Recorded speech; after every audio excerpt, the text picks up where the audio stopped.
and like obviously there's just so many fun anniversaries to be celebrating right now. Tonight and this past summer, Emancipation of Mimi has been a big one, and that was a very formative album for me. Thank you. So talk a little bit about what it's been like for you to kind of reflect on that album and what it's meant for you and fans.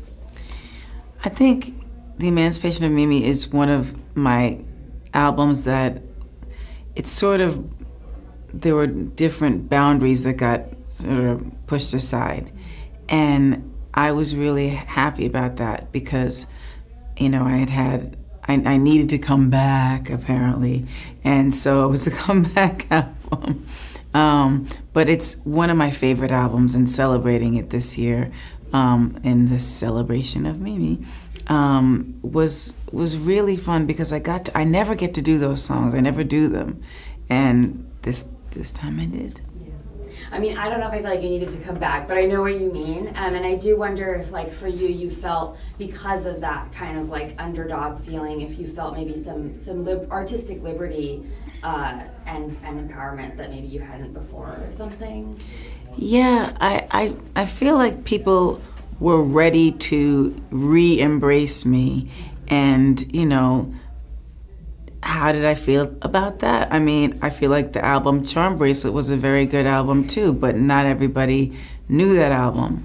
So, you know, when We Belong Together came out, after It's Like That, which didn't do as well, but still was still did pretty well, whatever. And it's a great song. It's a good song, and I love performing it, you know. I go through stages with these albums. It's interesting. That's funny. I listened to it on the way over. Like, It's Like That is a great song. Very underrated, so. And talk to me, I loved your post about Too Soon for Christmas. Not yet. Is that a pitfall? Like, people just think you're, like, down for Christmas year-round or something? Well, see, I am. That's the problem. I have to stop myself. I love that. And well, it is funny. So I know you're starting your Christmas tour, and it's crazy. So it turns 30 this year. The album. Yes. That's insane. I know. I can't believe it. Well, and so talk to me a little bit about when you kind of had the inception for having a Christmas album. I mean, it's been so formative for you and kind of really forged your identity in so many ways. What has that, like, when you conceived of the idea, talk to me, do you remember it at all, like what you were thinking about?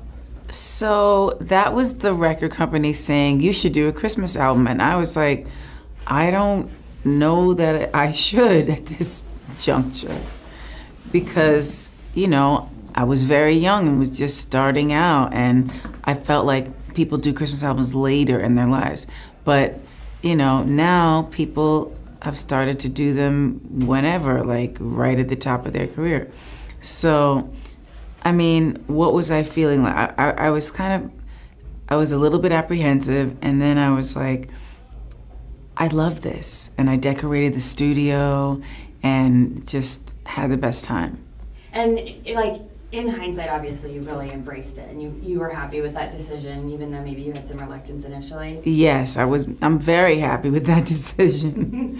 And so Chappell Roan obviously has been kind of in headlines for sort of grappling with fame. Like, she just sort of kind of had this meteoric rise to fame, and is sort of talking about the struggles and the pitfalls of that.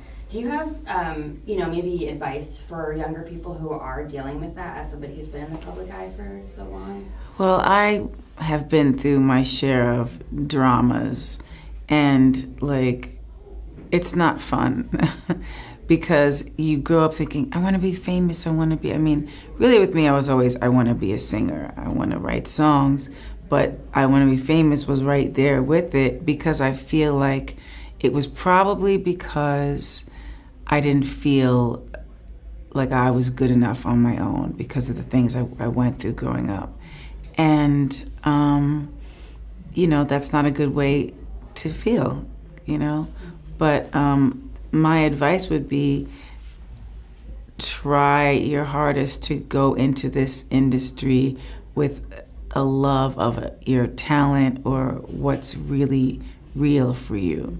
If it's just like, oh, I want to be famous, I want to run around with those people, whoever they are, the famous people, then it's probably not the best idea. Yeah.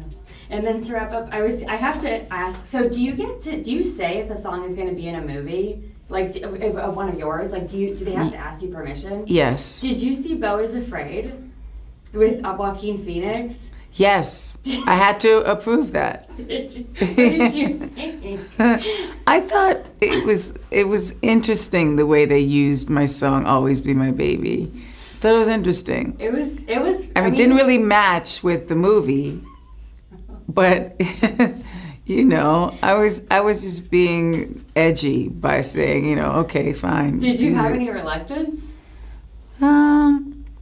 It was very different. I mean, I wasn't reluctant, but I thought, you know, I thought this is something way different than I've done ever. And I appreciate at this point you're still taking risks. You're still kicking butt. So I can't wait for the tour. I'm gonna go see you at the bowl. Yeah. Yay! So about tickets. Yeah, I can't wait. So. Oh, thank you so much. Mariah. And I hope you stay cool in here. It's so I know hot. it's so hot. I need to get up out of here. Yeah, you need some water.